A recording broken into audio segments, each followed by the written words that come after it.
If you're trying to get into cybersecurity in 2026, you're probably learning the wrong tools. I'm Charlie, I'm a Chief Information Security Officer. I've been in cybersecurity for over 10 years. I'm a head of cybersecurity in a finance organization, and I've built DevSecOps and cybersecurity teams at multiple different organizations. I've hired lots of people in these roles. I know what kind of tools people look for. Not only that, my CISO colleagues, this is the advice they have around the best tools that you can use right now and get your head out of certifications, books, courses. Just start using the tools that you're going to use at the companies.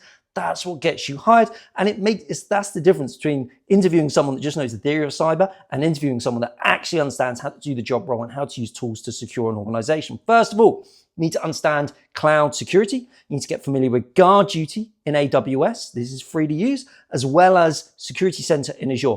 Most companies use one of the two. Get familiar with how you use those tools for highlighting kind of production or runtime vulnerabilities or misconfigurations.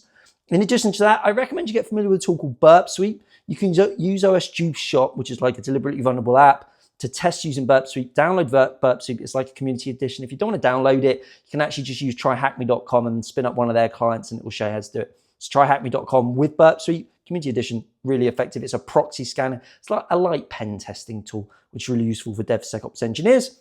Then you need to get familiar with CI/CD security, pipeline security. By that, I mean, you need to get familiar with GitHub Actions is a tool I'd recommend. Again, free to use. And I recommend you also install a tool, create a workflow in GitHub Actions, install a tool called Trivy, which will do things like IAC scanning, third-party dependency scanning, really, really good. Then you need to do IDE security within the integrated development environment, which is shifting security left. As the engineers write their code, they need to make sure it's secure before it goes in the pipeline, then before it goes into the cloud infrastructure. That's how you secure an app that you're building into production end-to-end. I recommend you download a free tool called Arco. So go into the marketplace in Cursor or Visual Studio Code, ARKO. This is going to provide a whole review of all of your app that you've built or that the engineers have built. It's going to give you the context. It's going to tell you the threat landscape. It's going to give you a hackable score, which you can improve, and use AI to fix vulnerabilities if you find them. Use that combination of tools. Get familiar with them. That's what makes the difference in landing a role in 2026. Good luck. Let's learn cybersecurity together. 2026 is going to be your year.